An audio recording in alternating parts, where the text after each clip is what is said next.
चीनी और हमारी पाकिस्तान की सियासत का क्या गहरा ताल्लुक है? पाकिस्तान में शुगर मिल्स मालिकान इतने ताकतवर क्यों हैं? अस्सलाम वालेकुम, आप देख रहे हैं एबीएन डिजिटल और मुझे एजाज बलोच कहते हैं। नाज़रीन, पाकिस्तान में 2008 में चीनी एक अंदाजे के मुताबिक 27 रुपये फ़ी किलो थी और फिर इन 16 सालों में ऐसा क्या हुआ तो चीनी की कीमत 200 रुपये तक जा पहुंची, और वो भी ऐसे मुल्क में जहां गना वाफर मिकदार भी मैसर है, और इसकी शुगर मिल्स की तादाद 77 सालों में 2 से 90 तक जा पहुंची। मगर जितनी शुगर मिल्स बनती गई, आवाम पर चीनी की कीमत उतना ही बोझ बनता गया।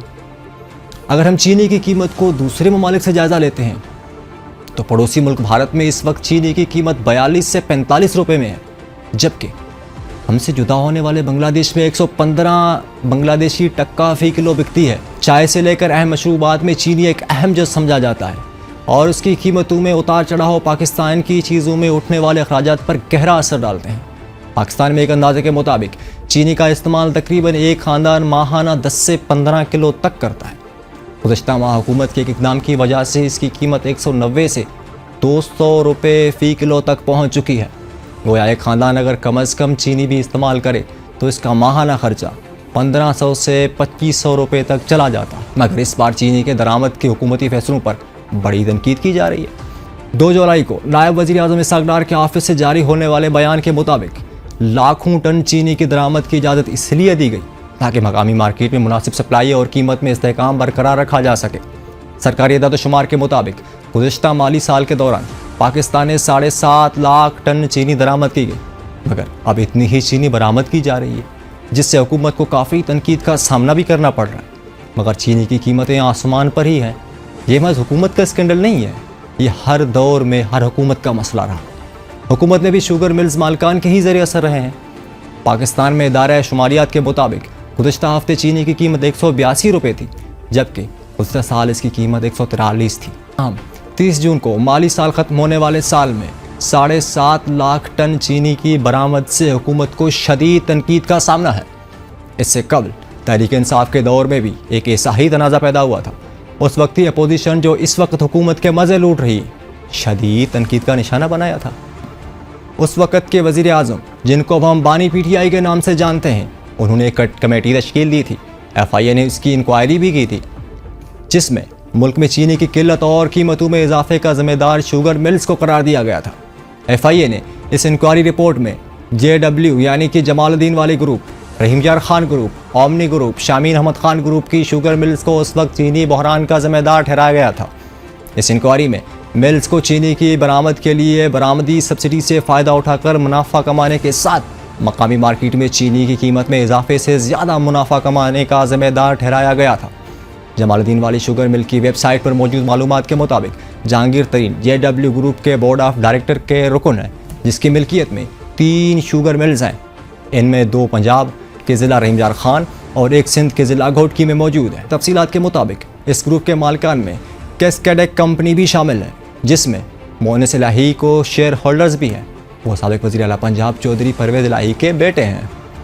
रहीम Yar Khan sugar mill alliance sugar mills की भी मालिक है। अशरफ ग्रुप ऑफ इंडस्ट्रीज़ की वेबसाइट के मुताबिक ज़िला भावलपुर में वाक़ई अशरफ शुगर मिल्स चौधरी ज़का अशरफ की मिल्कियत है, जो पाकिस्तान क्रिकेट बोर्ड के साबिक चेयरमैन और सदर आसिफ अली जरदारी के करीबी साथी समझे जाते हैं। शरीफ ग्रुप की वेबसाइट के मुताबिक इसकी मिल्कियत में 2 शुगर मिल्स हैं, जिनमें एक रमज़ान शुगर मिल और दूसरी अल अरबिया शुगर मिल। शरीफ ग्रुप की बुनियाद मियाँ मोहम्मद शरीफ ने रखी थी, जो साबिक वज़ीर आज़म नवाज शरीफ और मौजूदा वज़ीर आज़म शहबाज शरीफ के वालिद हैं।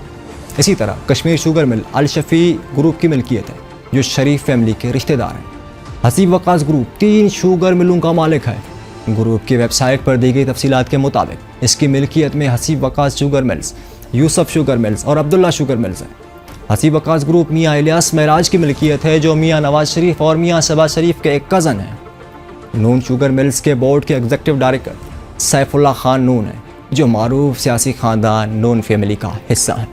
सिंध में शुगर मिल्स की मिल्कियत को देखा जाए तो ओमनी ग्रुप की वेबसाइट पर फराहम करदा मालूमात के मुताबिक ये ग्रुप 9 शुगर मिल्स के मालिक है, जिनमें Ansari sugar mills, Bawani sugar mills, Chambar sugar mills, Khoski sugar mills, Lar sugar mills, Naudero sugar mills, new Dadu sugar mills, new Thatta sugar mills, Tando Allahyar sugar mills शामिल हैं।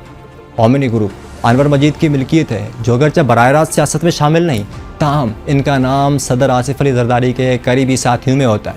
अनवर मजीद को आसिफ अली जरदारी के साथ जाली बैंक अकाउंट्स में शरीक मुलजिम करार दिया गया था। सिंध के ज़िला बदीन में कायम मिर्ज़ा शुगर मिल्स की स्टॉक मार्केट पर दी गई आखिरी मालूमात के मुताबिक इसके बोर्ड ऑफ डायरेक्टर में डॉक्टर जुल्फ़िकार मिर्ज़ा शामिल हैं, जो कि सिंध के साबिक वज़ीर दाखिला और साबिक स्पीकर कौमी असम्बली डॉक्टर फहमीदा मिर्ज़ा की शोहर हैं। खैबर पख्तूनख्वा में कायम शुगर मिल्स में प्रीमियर शुगर मिल्स और चश्मा शुगर मिल्स अब्बास सरफराज खान की मिल्कियत है, जो साबिक फौजी सदर परवेज़ मुशर्रफ के वफाकी काबीना के हिस्सा थे। इसी तरह तांदनियावाला शुगर मिल्स का एक यूनिट डेरा इस्माइल खान में भी है, जो अख्तर फैमिली की मिल्कियत है।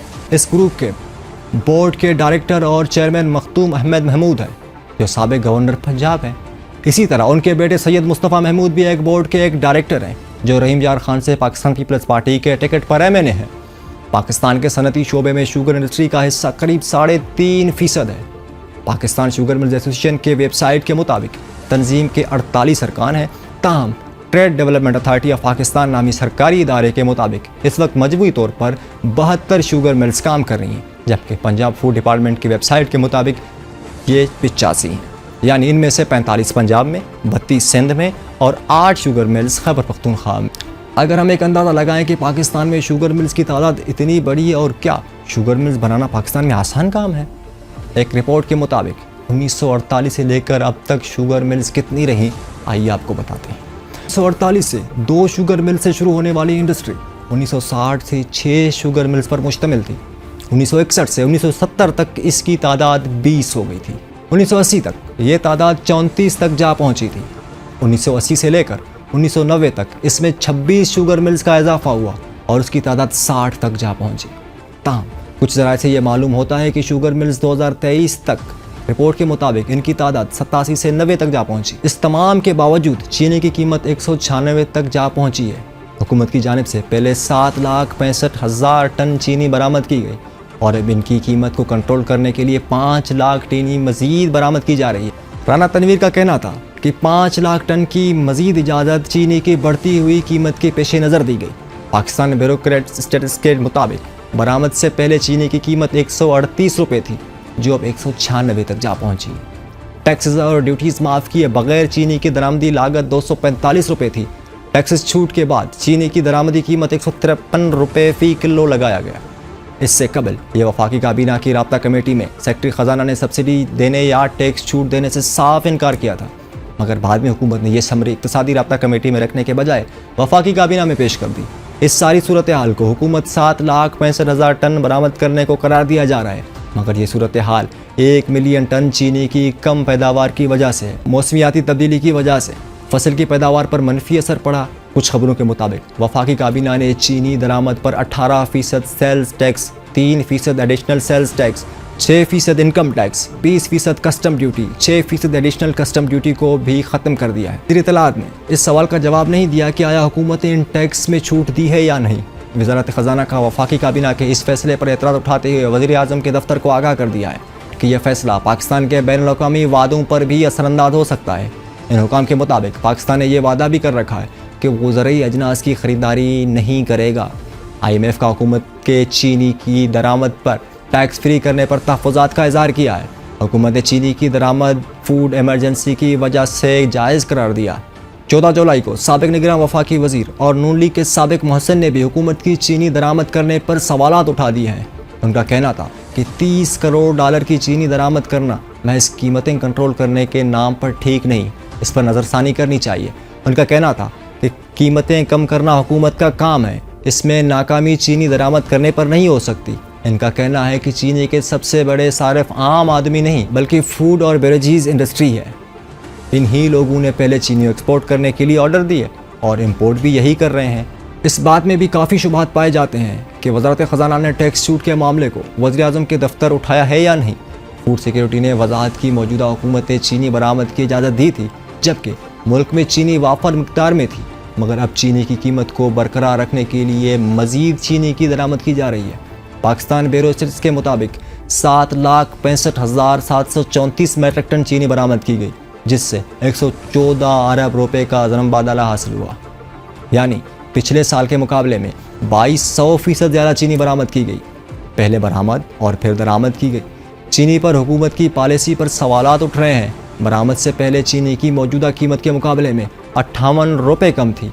मार्च में हुकूमत ने चीनी की रिटेल कीमत 164 रुपये मुकर्रर की थी, जो बरामदी इजाज़त के वक्त भी मुकर्रर हद से 13% ज़्यादा थी। इससे मिल्स मालिकान ने बरामदी और मकामी मार्केट में गैर मामूली मुनाफा कमा लिया। अहम बात इन सब में ये भी है कि हुकूमत ने गुज़िश्ता साल 26 जून को 1.5 लाख मीट्रिक टन चीनी बरामद करने की इजाज़त दी।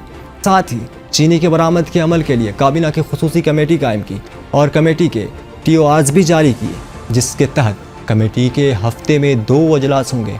कमेटी चीनी के एक्स मिल रेट और रिटेल रेट दोनों का जायज़ा लेगी और फिर 25 सितंबर को मज़ीद 1 लाख मीट्रिक टन और 11 अक्टूबर को 5 लाख मीट्रिक टन बरामद करने की मंजूरी दे दी। फिर दिसंबर में वज़ीर आज़म शहबाज शरीफ ने कहा कि हमने एहतियात के साथ चीनी बरामद करने की इजाज़त दी है कि चीनी की कीमत न बढ़ जाए। बरामद करने से सिर्फ $500 मिलियन मिलेंगे, बल्कि चीनी की कीमत बढ़ने के बजाय कम होगी। वज़ीर आज़म ने तो हमें कहा था कि चीनी की कीमत बढ़ेगी नहीं बल्कि कम होगी। साल 2024 के अख्ताम पर चीनी की औसत कीमत 131.85 रुपये फ़ी किलो थी और जबकि 2025 के आगाज़ में चीनी की औसत कीमत 138.64 पैसे और फिर रमज़ान आ गया और चीनी की कीमत 180 रुपये तक पहुँच गई और अब चीनी की कीमत मार्केट में 196 तक जा पहुँची है और कुछ जगहों पर तो चीनी की कीमत 200 रुपये तक भी है। कुछ सवालात हम आपके सामने रखने जा रहे हैं। क्या साबका दौर की तरह इस बार भी हुकूमत की कोई कमीशन बनाएगी? 131 वाली चीनी 200 पर पहुंच कैसे गई? इस चीनी बहरान में कुछ चीज़ें एक जैसी हैं। जैसे साल 2018 में भी फूड सिक्योरिटी ने वजाहत की थी कि पानी की कमी की वजह से गन्ने की पैदावार कम है, मगर सीज़न के आखिर में 10 लाख चीनी ज़ायद बच जाएगी। शुगर एडवाइजरी बोर्ड ने उस वक्त भी मॉनिटरिंग कमेटी की सिफारिश की थी। न उस वक्त कुछ हुआ और न आज कुछ हो रहा है।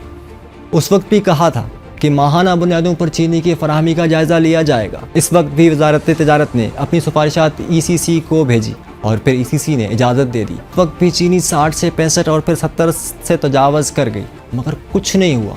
उस वक्त के वज़ीर ख़जाना असद उमर का भी कहना था कि डॉलर की शदीद ज़रूरत है और आज के वज़ीर आज़म भी कह रहे हैं कि डॉलर्स आएंगे।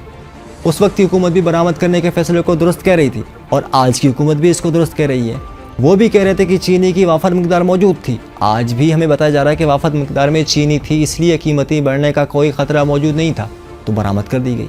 उस वक्त भी चीनी की कीमत दिसंबर 2018 में 55 से बढ़कर 71 हो गई थी। आज भी दिसंबर 2024 में चीनी की कीमत 131 थी और मार्च में 180 तक जा पहुँची। कुछ नहीं बदला तो बस चीनी का रेट और आवाम की जेब से जाने वाला पैसा। हम उम्मीद कर सकते हैं कि हुकूमत के 5 लाख मीट्रिक टन चीनी की दरामद से आम आदमी को रिलीफ मिल सके। बस हम उम्मीद ही कर सकते हैं ताकि आवाम के हालात बदलें। लेकिन यहाँ हुकूमतें तो बदलती हैं, सिर्फ चीनी की रेट बढ़ाते हुए बदलती है, कम होती नहीं है। आवाम की तकदीरें नहीं बदलती हैं। आज की मालूमात में इतना ही। मिलते हैं अगली वीडियो में, तब तक के लिए एजाज़ बलोच को इजाज़त दीजिए। अल्लाह हाफ़िज़।